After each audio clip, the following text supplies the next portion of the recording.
but you...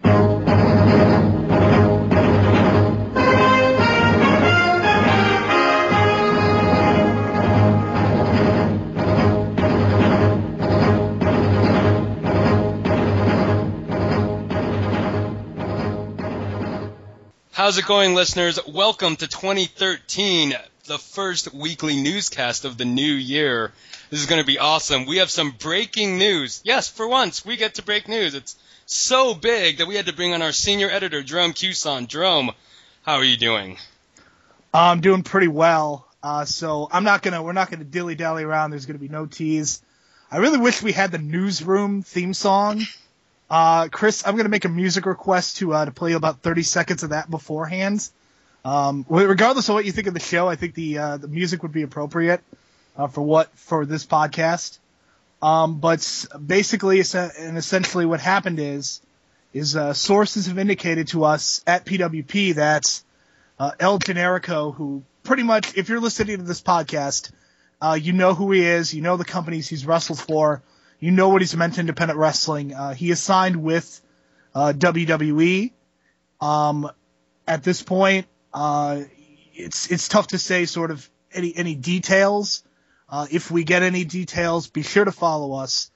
Twitter.com/PWPonderings. That's the place that we're going to break the news. Of course, we'll post stuff on the website.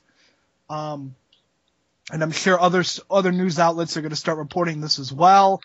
And they're going to have some details, so we will be sure to give you that information as well. But again, sources have indicated to us that El Generico is now going to be with WWE. So we will see if he's going to the roster, if he's going to FCW, how this is all going to work. But, that's all we know, is that he's signed. We don't know where he's going. Well, we know he's signed to WWE, so at least we know that. Anyway, though, but since we didn't get a chance to, you're so rude, Jerome, I want to introduce Matt Gibson, who is a special guest this week. Des Delgadillo was busy, so he had to take the week off. Well, just the day anyway. So, Matt Gibson, welcome to the weekly newscast. How are you doing? And what are your thoughts on El Generico signing? Oh, I'm doing great, and I'm proud to be a part of a podcast with such amazing news to come out of it. And Des is missing out on something pretty spectacular here to talk about. So thank you for having me on. Now, Jerome, I guess, since we wanted to touch upon it, this is big news, not just for I believe, what is it, the Children's Hospital that El Generico also funds down in Mexico, but this is big news, for across the spectrum of indie wrestling. And, I think you said you wanted to touch on some of the major moments that, and what Generico has meant to professional wrestling in terms of the indie scene. So why don't you start us off and just let us know some of your thoughts on this? Well, when I think of El Generico, I think of a guy who basically on any card around the world, if El Generico is on it, he's probably had the first or second best match on it. And if he hasn't, then he's either really, really injured or his opponent sucks. That's what it comes down to. El Generico, very simply, is one of the best in the world. This is a guy who can convey so much through his body language. He doesn't even need to talk for you to understand just how good he is. And there's so many moments, almost too many to mention. But when you look at what he's done in Ring of Honor, in Chikara, in PWG, even at CZW, at Dragon Gate USA, and even into the international promotion. I mean, this is a guy who's held titles in Russia, in Germany, in Japan. I mean, this guy has literally done it all. And what else can be said? I've seen this guy wrestle live so many times, and it's been an incredible opportunity, an incredible honor. Particularly, probably my favorite match of his was when he wrestled the 1-2-3 Kid at King of Trios Night 3. It was just a special night and a special atmosphere. And regardless of what you think of the WWE product, regardless of what you think of what gimmick he's going to be, that's really not what this is about. As far as I'm concerned, when you go to WWE, you have graduated sort of from this world of independent wrestling into something so much bigger. And if there's regardless of what happens with Generico, I hope that he is able to achieve some level of success on an international basis, on a nationally televised basis. and that when people think of El Generico, whatever connotation he ends up playing in WWE, that they think of one of the best in the world, because it's something that you know and Matt knows and so many others on this website and, within the IWC community. But, I think it's something that everybody else really needs to understand as well. Yeah, it's just one of those tropes where a lot of people assume that the internet wrestling community agrees on everything, and that is just not true. We all have varying opinions. Sometimes we get into huge arguments about it. But the one thing that I think I could clearly say 99% of the IWC agrees on is that El Generico is a fantastic wrestler. And this is great news for him. I'm proud. I'm happy for him. Matt Gibson, you used to write for our website, and you used to write about Ring of Honor. So clearly you know a lot about El Generico. So what are your thoughts on this, and what did he mean to you, and what did you feel that he meant to indie wrestling as a whole, and just everything El Generico that you could talk about? Yeah, without sounding too cliche here, for me, wrestling all started with Rey Mysterio, and the trend continued. Discovering Ring of Honor with El Generico. So I credit him 100% for sustaining my interest in Ring of Honor from the very first time I saw it live to the next event and to wanting to keep watching it and sustain my interest for ROH when I stumbled upon it, 5-6 years ago now. So if that doesn't speak volumes, then I don't know what does. But there's so much to say about El Generico. My frickin' Twitter handle I just changed to the Ole Matt. So I could go on all day about El Generico, and I have so many great memories live, getting to see him plenty of times, and I'll just take from what Jerome said really and apply what my favorite match of his would be, and that's probably Man Up and the Ladder War, the first one, and the only reason being because that's also what I credit for sustaining my interest. I guess I'll keep that tagline going in Ring of Honor. Just seeing that for the first time and not even knowing what ROH stood for, just seeing it, and then going out of my way to find the iPay-per-view and actually spend the money on it, all because I saw this guy in a generic looking, quote unquote red mask, who just didn't look like these new WWE guys that were coming out on the scene, and I credit him for everything about him is exactly why I watch professional wrestling. So again, if these words don't speak volumes, then I don't know what will, because it goes way beyond an appreciation or anything like that for him, because I just credit him as being one of my all-time favorites, right up there with what some people would say would be Shawn Michaels and Bret Hart to them. So, I guess in a good way, it's great to know that we're going to be able to see him on a national level. Hopefully, sometimes these things don't always pan out, as we know, but, that will allow people to at least, he's got a lot of exposure, as Jerome alluded to, global exposure now. So, but this will just take that to another level, and he's going to get what he deserves and has deserved for a long time now. And, that's not exactly money, but that's the recognition across the industry. And, I think he's going to fit well there too. I don't think that's really, something anybody could argue against, saying that it will be a bad fit or worried about what they would do with him, because how could they not just take current El Generico, place him in this era of WWE right now and make it look great. So. Well, Matt, just a little bit of background. You're in the Northeast, correct? Yeah, I live right outside of Toronto, but I have a home in Philadelphia area and also a home out in British Columbia. So I'm always bouncing back and forth.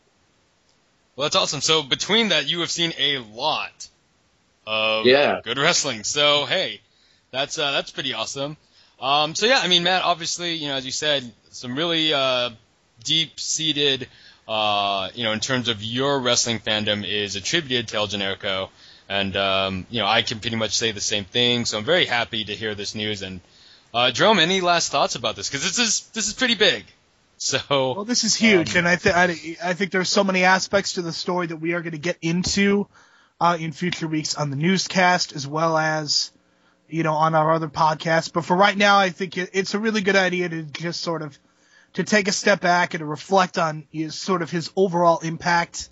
I think there's going to be a ton of time to sort of see what he's going to become in FCW or WWE.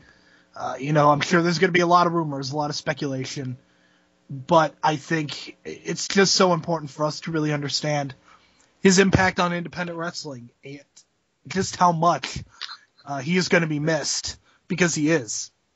Exactly. And I think the great irony in all of this is that, guys like, there are certain people in Ring of Honor that are promoted as sort of WWE style guys, and El Generico got signed before a lot of them. So I think that sort of it really justifies what Generico is and what the decisions that he's made in the last couple of years, sort of not signing with Ring of Honor. I really think the international exposure and sort of, traveling the world, being his own man, I think that's another one of the reasons that he was able to sort of get this contract. So major props to him. I hope he makes $10 million and can retire wherever El Generico lives. Yes. I just wanted to throw that out there just because, while there's probably a lot of you listening to this right now saying, you guys, we could totally discuss about what he's going to do. Maybe we just kind of want to hold back on that conversation for right now, just because it's so early in this, and really we know nothing more other than what we were told, so we don't really want to go any farther than that. So, but yeah, that's our thoughts. We're really happy for El Generico, and we wish him the best, and I think that's the most any of us could say about it. We also, so a lot of news to cover, and obviously this is being the first weekly newscast of 2013, no scarcity of stuff to talk about. Jerome, I know that, this was kind of a last-minute decision to have you on the show, but I'm sure, hey, you are a senior editor, you will have some thoughts on some of these topics. The first one I want to touch upon is the Evolve title tournament news. With Evolve, they're going to crown their first champion on April 5th at WrestleCon. It's the Meadowlands Expo Center in Secaucus, New Jersey. I don't know how to say it. I'm sorry. I apologize. I'm sure I butchered it. Essentially, the format, though, a little bit of a put-off from some of our readers. They tweeted us saying, why did it have to be put in football format? And, there were words like seeding and wild card and what does this all mean? So, I wanted to talk about it, kind of break it down.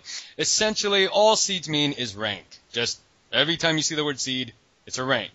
The way this will work is, obviously, the participants will be chosen based on the combination of their records and winning percentages, and that's how they get their quote-unquote seed, their rank.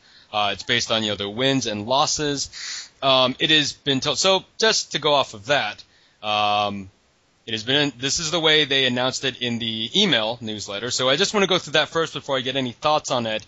And then we also have some exclusive news on that format as well. So here we go. The Evolve title tournament will closely follow, as we said, the NFL playoff format, which means the first and the second seeds will get buys.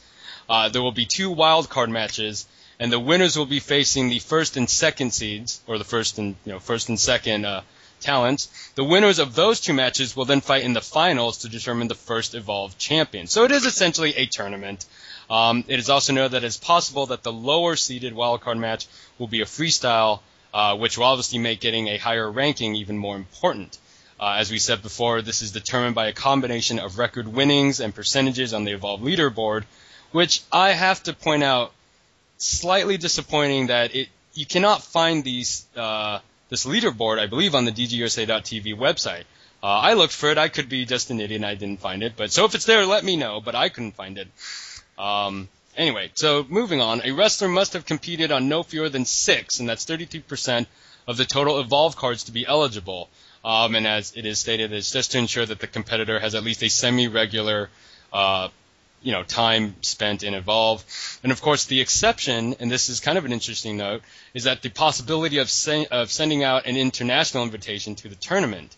Now, I reached out to Evolve Management, and I asked them for a little bit of clarification on this. And I wanted to point out that I know that some other websites, they're reporting that there are either only going to be 6 competitors in the tournament, or that possibly both lower wildcard matches could be freestyles. That is incorrect. Directly from Evolve Management, I got this message that if they did have a freestyle, it will just be one of the wildcard matches. So that in and of itself kind of limits and makes it a little bit more important the impact of the records that you have in Evolve. It also kind of points out that there could be more than just 6 competitors. And when I reached out for a little bit more clarification on it, it was not said to me that the freestyle is necessarily going to just be a 4-way freestyle, that it would be a multi-man freestyle. Now, of course, that does include that it could be a 4-way, but when I was told by management, they're not limiting themselves to that. So, honestly, we can't even tell how many opponents are going to be in this tournament. And, of course, that international seed really was kind of emphasized to me that there's a chance, and if the right name became available, that that talent, international talent, would be involved in the title tournament.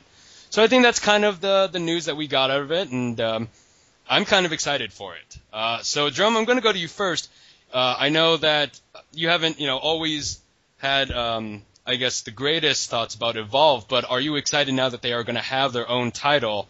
And then, I guess, any initial thoughts on the description of the title tournament itself? I mean, if nothing else, I appreciate the fact that Gabe is at least trying something a little bit different, as opposed to the typical tournament. He's going to do something a little bit different. So I think that's good. I think to vary it up a little bit with the freestyles, I think it's going to make a difference because the freestyles are usually pretty fun. And if you stick in Rich Swann and AR Fox and people like that, those matches are going to really deliver.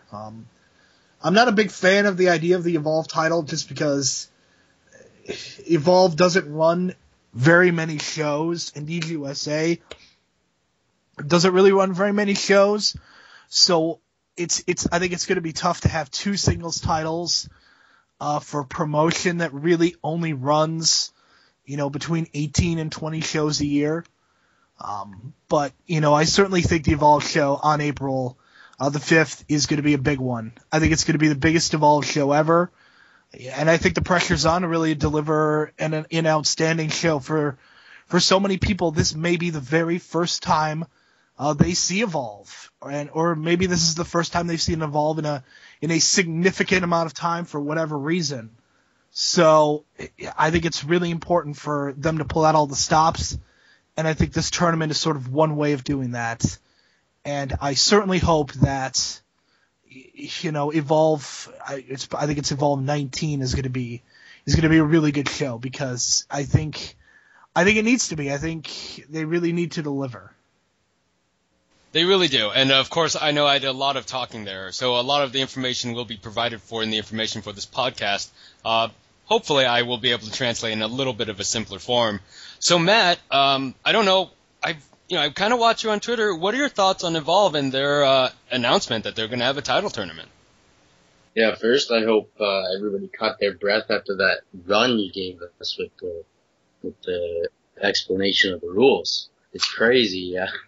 But as Jerome says, it's creative, and it's always nice to see something different. But Evolve in general, I can't say I'm an Evolve guy, and actually I can't really say I'm that big of a DGUSA guy since they do obviously bleed into each other. I guess I never did see a need for a title. Also, again, as Jerome said, he basically has the same points that I would have. But for a promotion that's running as infrequently as they do, and that's not a negative thing at all. It's just the business side of things for them. And, I just always, maybe the best metaphor for this would be like, I'm a real meat and potatoes kind of guy, and I guess Evolve serves up a lot of these little side dishes. And And that's kind of how I feel about them as a promotion. Basically just because of how intertwined it is with Dragon Gate. And I've never really taken a lot of time out of my schedule to follow it, but I've watched numerous shows just out of pure wrestling fandom. And, I think, I guess they're 20 in now or 19 in now.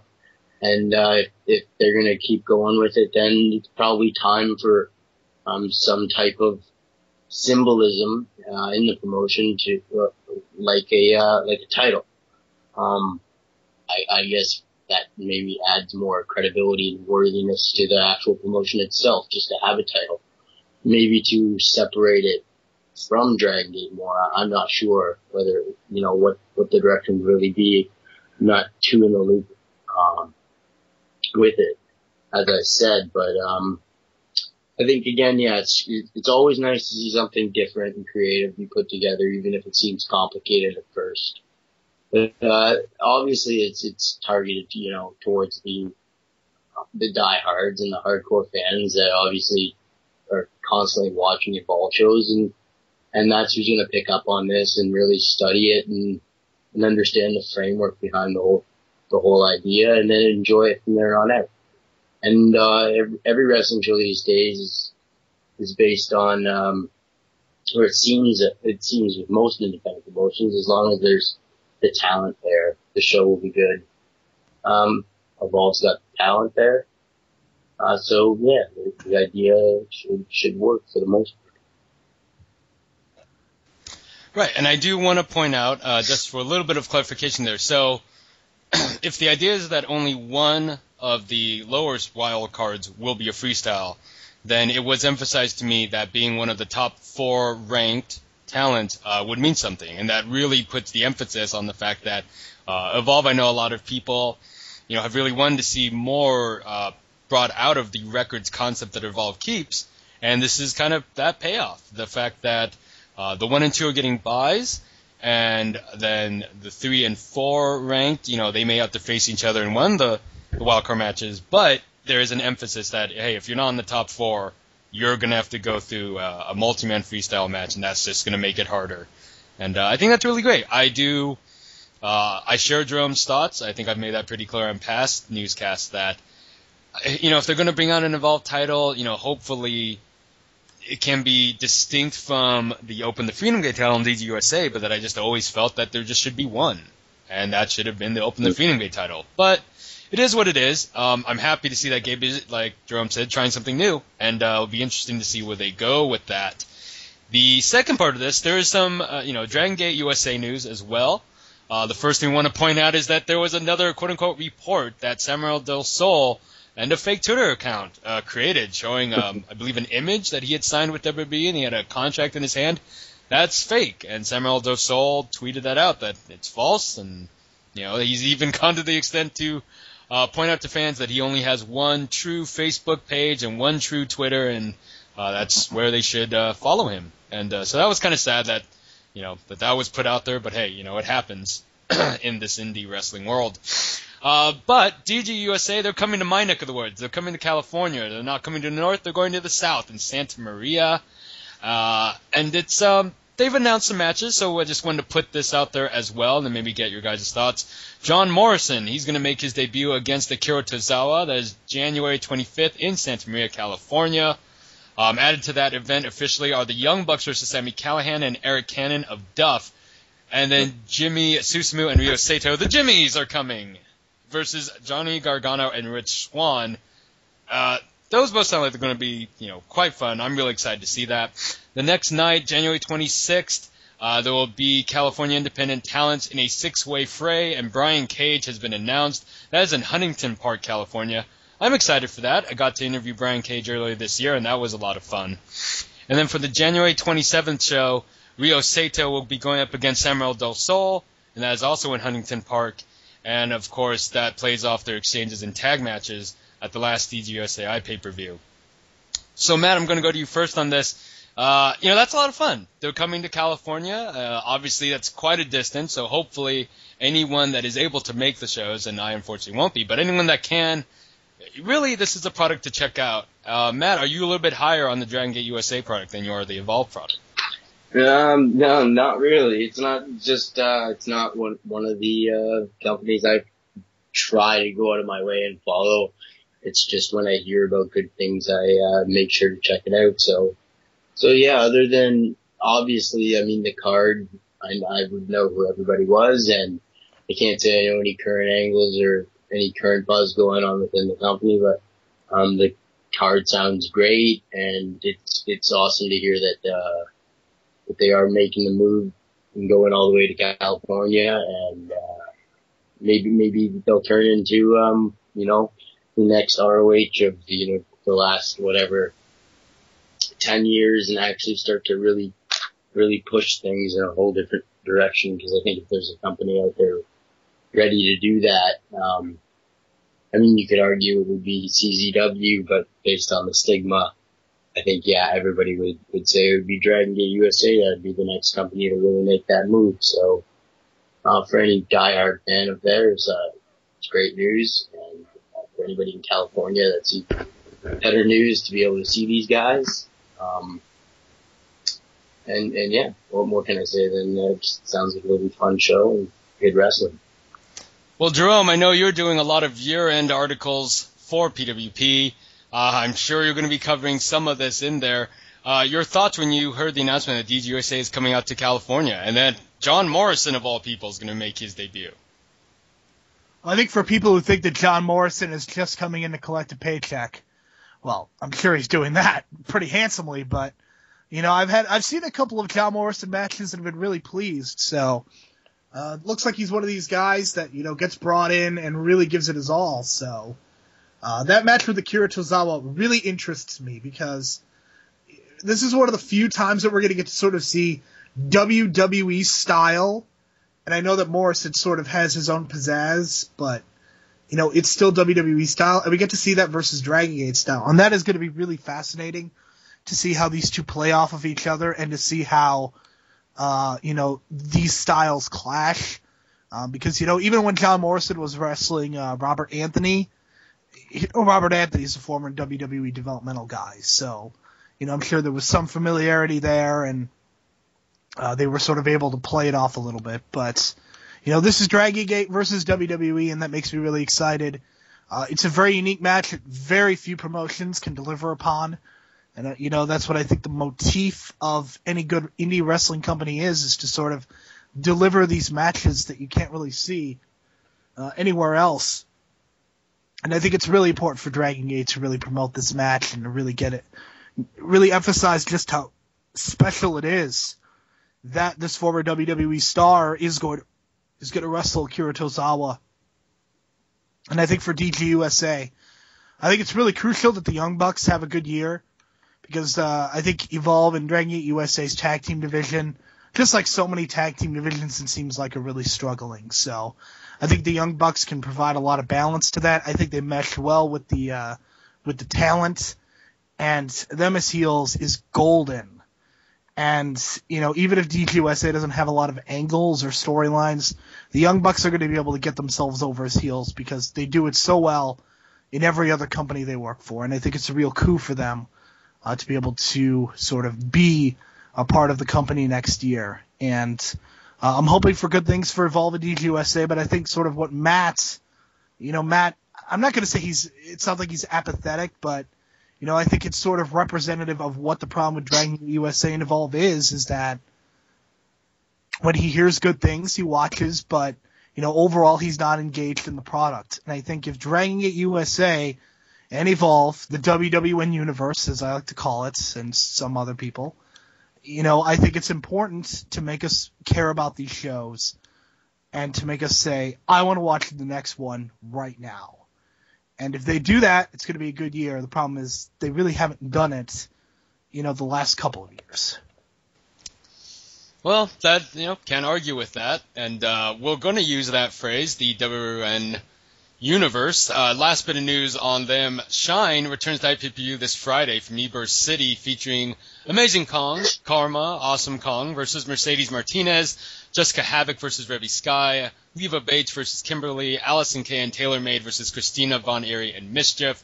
And also appearing are Daphne, Rain, Nikki Rocks, Mia Yim, Su Young, Santana, Eva Lise, Tina, San Antonio, Kimberly, and Leah Von Dutch. And we're pretty excited for that. Hopefully we'll have a report up on the website. And if you're thinking of ordering this, order it through the link provided in the information for this podcast. All right, I want to move on to National Pro Wrestling Day news as well. Of course, this is a big event, February 2nd. Just want to put out there, PW Insider, they are presenting 2 Rey de Voladores matches on that night. The first one completely is announced, and we covered it on PWP on the website. It's actually stickied on near the top of the website. So if you go to pwponderings.com, you'll see the National Pro Wrestling and all the news that we put up there just updated. Oh, and it seems daily at this point. The first 4-way Rey de Voladores, it's going to feature the former ECW World TV Champion, Too Cold Scorpio, versus Jojo Bravo of Texas Anarchy Championship Wrestling versus Oliver Grimsley of Quest Wrestling from Florida, and then Shane Hollister of AAW in Chicago. The second 4-way competitors, they're going to be announced later on, and of course you can follow us for that. The 2 winners are going to face each other and become the 2013 Rey de Voladores champion. Of course, all the other matches announced that day, you can find that in the article, and that will be provided for in the information. Guys, I just kind of want to get your short thoughts on overall. Jerome, National Pro Wrestling Day, I know that it's not something that you've really blogged about a whole lot, but it is going to be a big day for us. I think it's going to be a lot of information. I know you were the first one to tell me that you were pretty excited that AAW would at least be involved in it. So it's something that I know that even if you're not particularly wanting to express an opinion on, seeing a guy representing AAW, that's got to be exciting for you. So do you have any ideas, or not any ideas, but do you have any thoughts on Shane Hollister's involvement? Do you think he can mesh well in that type of match? Well, you know what? I think it's good for Shane Hollister. It's a great opportunity for him to go to the East Coast. I'm really excited that he's going to be making his CZW debut on what it appears to be a really terrible CZW card, actually. So we'll ignore that and just talk about the fact that he's making his debut, and then he's going to National Pro Wrestling Day in 3 weeks. Shane Hollister is a guy that I really like, and I really want to see him get more opportunities on the East Coast. And regardless of my feelings on NPWD, I'm really happy for Hollister, and I hope he has a lot of success. I seriously doubt he's going to win the match, though. I actually have a hunch as to who I think is going to win this whole tournament. But I don't want to spoil anything, and I don't want to give any predictions without full knowledge. We've broken enough news on the show. Yeah, of course, and that's why that's the only reason why I went to you, is just because if anyone on this podcast right now knows more about Shane Hollister, it's you. So, Matt, yeah, it's gonna be interesting. It'll be interesting. Yeah. So good for him. Hey, exactly. Matt, you're close to National Pro Wrestling Day. Are you going? I have a goal too. That's for sure. I don't think anybody who's a huge wrestling fan shouldn't have a goal to try to. Well, that's good, Matt. I mean, just because you seem kind of down about some of our previous topics, I just wanted to make sure. So you're going to be making the trek. What are some of the things that you're looking forward to? Oh, well, I just think the entire concept is really good, obviously, for wrestling in general and just for the wrestling fan, especially nowadays. There's a lot of sour people out there on the industry, and things just haven't felt the same for a long time, and this is kind of a whole new thing coming together, and it's exciting. It's an exciting time, and for me personally, I can't follow 20, 30 promotions. I just can't do it. And there's not a lot of people who can. And I think that's going to be great for all these companies to come together. And there's no doubt in my mind that somebody like me will stumble across a couple new promotions or a couple new wrestlers or stuff like that, and come away with something from National Pro Wrestling Day, and come away with new perspectives even, and just a new outlook on what's around. And there's going to be a lot of people looking at it like that. And that's the glory behind something like this. So yeah, I just anybody who would have the opportunity to attend something like this should just be looking forward to what it has to offer, because it's obviously a one-time deal here. Who knows if it happens again, but it's the first time it's ever happened, is what I'm saying. So it's definitely something to look forward to. Well, thanks, Matt. You made me feel better knowing that I can't go. That's great. And to be fair, Matt, if you combine the Wrestling Is franchise, that's only like 16 promotions. So just look at it that way, and it's less intimidating.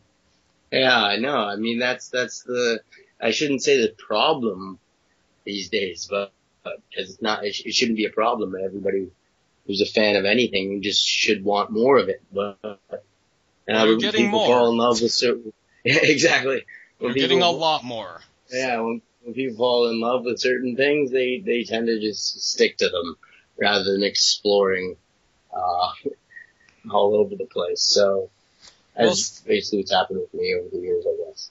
Well, something that fans can explore, and this is just a little bit of news, Destination 1 Pro Wrestling is making their iPay-per-view debut. We're going to have one of their founders on later this month for an exclusive podcast. It's going to be a lot of fun. This is out of the Charleston Civic Center for their first show of 2013. It's going to be an iPay-per-view shown on highspots.tv. Tickets right now, adults are $8, kids are $3, or 2 for $5. So it should be a lot of fun. You can check that out. We're going to provide the Facebook event page information in the information for the site. They are having, quite a few stars coming on there. We're going to see Kimber Lee, Dave Christ, Jake Christ, and Sammy Callahan are all announced for the show. More details will be explained in the next podcast that we have with them. What you're saying is Oink is going to be there, so that's very exciting. Actually, sure, yes. And as well as... It's actually OI 4K, but you can't look at it and not think Oink. Exactly. And also, Guar's Odorous Urungus is going to be there, so that's special. But yeah, no, it sounds like it's going to be a lot of fun, especially for the fans that are there live. Just something that we wanted to highlight and bring attention to. Now, as you mentioned, Jerome, Shane Hollister making his debut for CZW. That happens January 12th, the Flyers Skate Zone in Voorhees, New Jersey. So I just wanted to give some information on that as well, as they are one of the sponsors of PWP, and we really appreciate that. So the CZW World Heavyweight Title champion Masada, he's issuing an open challenge, and he's made it clear he wants Joe Gacy one-on-one, and that's, payback for the Cage of Death 14 event. Of course, Danny Havoc and Devon Moore, they'll be defending their belts, the CZW tag team titles, against two members of the Campaign for a Better Combat Zone. So looking forward to that. I mean, it's just something that seems to be indicative of itself. It's almost a parody that there are wrestlers within CZW that want a better CZW. So there they go. Wired TV champion AR Fox defending his belt against one-third of the current CZW Tag Team Champions Lucky 13. Four Locos Alex Colon will square off against the 2013 Jeff Peterson Cup winner Shane Strickland. A WSU attraction match. Jesse Brooks with Sammy Giordano. I am so butchering that name. That's fine. Going up against Isabel Suena. And then a Beyond Wrestling Showcase, a tag team match. The KOA, Sugar Dunkerton and Aaron Epic, favorites of the website, going up against the Front of Eric Corvus and Nicholas K. And then, of course, Shane Hollister making his debut. He's going to take on Fight Club Pros Chris Brooks. So, of course, for all information, go to czwrestling.com. For all that, we hope you guys check that out. Small tidbit out of Canada. Michael Elgin announced that in February 22nd, the Battle Arts promotion is coming back, and the main event will now be a four-way to crown the first Battle Arts Canadian champion. So that's a lot of fun. Okay, so now we're into the two big parts of the newscast I wanted to get to. We're going to be live tweeting events Friday and Saturday. Friday, we're going to be doing PWX. It's their big show of 2013, following up on their last event where the Dojo Bros made a debut. Now, if you don't know what that is, you really got to go up on YouTube and look that up. It is the PWX champion of Adam Cole and the PWX tag champions of Roderick Strong and Eddie Edwards. They are known as the Dojo Bros. They are, in my book, some of the most entertaining vignettes that I think I've seen of all three of them in quite some time. That's not necessarily a knock, but it is what it is. They're going up against Caleb Conley, Grizzly Redwood, and Jake Manning. Also, Cedric Alexander is going up against Adam Page, Chiva Kid against Corey Hollis, and then there's a lot more names to be announced. We will be live tweeting that as well. So that's, should be a lot of fun. That's going to happen Friday. on the 11th. And then, okay, guys, we're on to the promotion that I know I've been talking a while, but this is a promotion I think both of you can talk about. PWG, DDT4, January 12th. We will be live tweeting results. Of course, given the information that we just broke, it's not surprising that earlier, and I'm not saying it's related, but earlier El Generico had to pull out. So the first round tag matches announced. The Briscoes will be facing Willie Mack and Kevin Steen. The Dojo Bros of Eddie Edwards and Roderick Strong going to face Future Shock of Adam Cole and Kyle O'Reilly. The Inner City Machine Guns of Ricochet and Rich Swann are going up against the Young Bucks.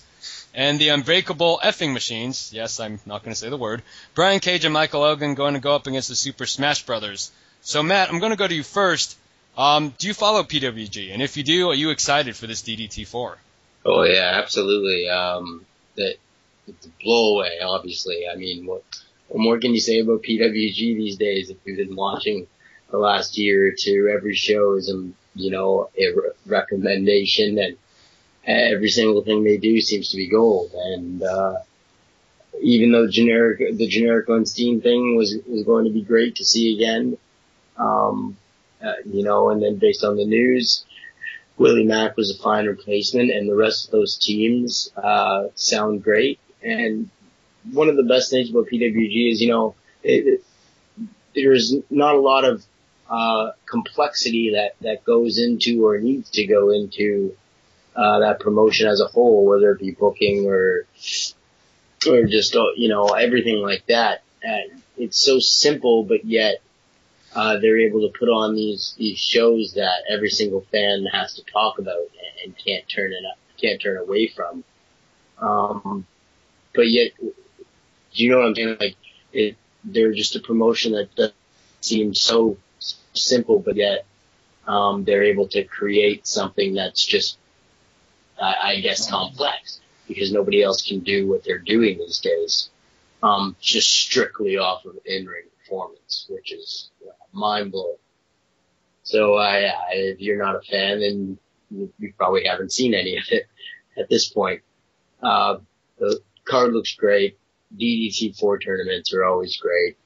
And, it's something I'll be definitely looking forward to checking out. Well, thankfully, I know you follow us on Twitter, so you can find the results there at twitter.com/PWPonderings. Jerome, you've said very good things about PWG in the past. This is a big show. I don't know. I don't know what you're talking about. Exactly. I need to know where I can read about my own words. You do. So let people know where they can read your own words. And what are your thoughts on DDT4? I was telling you to do it. I was what's the word I'm looking for? I was delegating responsibility. I was going to say abuse of power, but that's just me. Yes. Anyway, Jerome, your thoughts on DDT4? DDT4 is always one of my favorite shows of the year. This year will prove to be no exception. So many great teams. Going to be just a lot of fun. I mean, I think, it almost goes without saying that PWG's in-ring product is the best in North America. I really believe that. And, it's amazing that you could even take El Generico off of this card, and it still looks like it's going to be really great. It's sad that Steen and Generico are not going to be a team, but, I think Willie Mack really deserves this opportunity. So I'm really happy for him that he's going to be with Steen, and we'll see what happens. I'm a fan of the Dojo Bros, so I'm kind of hoping that Strong and Edwards pull out the victory, but we'll see. I think it's going to be really fun. I mean, I think this tournament, you got 8 really, really great teams, and Elgin and Cage together is going to be fun. I have this vision in my head of this double suplexes over the apron to a nice pop. So that's gonna be fun. And Swann and Ricochet, what a great team they are. I don't think people give Swann the credit that he deserves, but I think he's been really outstanding in the PWG stuff that I've seen him in. So yeah, I mean it's PWG. If you live in California, you should go. So it's pretty simple. If I lived in California, if I lived within 4 hours drive, if I could get my car to work, I would Absolutely. Absolutely. Go ahead, Chris. Oh, I was going to say, Jerome, I feel like that's a subtle knock at me, but luckily I don't live within 4 hours. So, anyway. Maybe it wasn't. I'll never tell. Exactly. I've driven 10 to Final Battle. I would drive that long to PWG every month. It took us like 12. But... Well, Matt, that's just lovely. That's good for you. I'd be remiss if I didn't point out the one match that they did put out there. It is a knockout or submission match only. Sami Callihan against Drake Younger, and I guess there's going to be a 3 series with a winner of the series of matches earning a shot at the Pro Wrestling Guerrilla World Championship. So that's sounds like it's going to be interesting. I cannot give any names of that because it almost feels like every name on the roster is involved in the DDT4 tournament. So crazy. But we will be live tweeting, so we'll let you know and follow that. Guys, I know this has been kind of an irregular podcast. Lots of news crammed into this. Why don't we let some of the people kind of digest it? So, Matt, I'm going to go to you first. Matt, thank you for being on the podcast. We'll definitely have you back on. I know that you were looking forward to talk with Dez, and Dez, fortunately, he had other plans that kind of took him away from this. Yeah, you got stuck with me. Sorry about that, Matt. No problem. I'll live for now. Exactly. But, Matt, where can people find you online, your Twitter, your Facebook, whatever it is you do? Let people know. Yeah, my Twitter is the Ole Matt, like Generico's Ole. So the and then OLEMATT.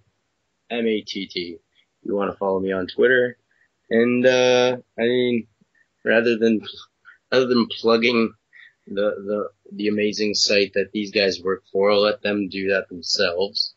And I have some work up at where Dez's main office is at thingsdezsays.net.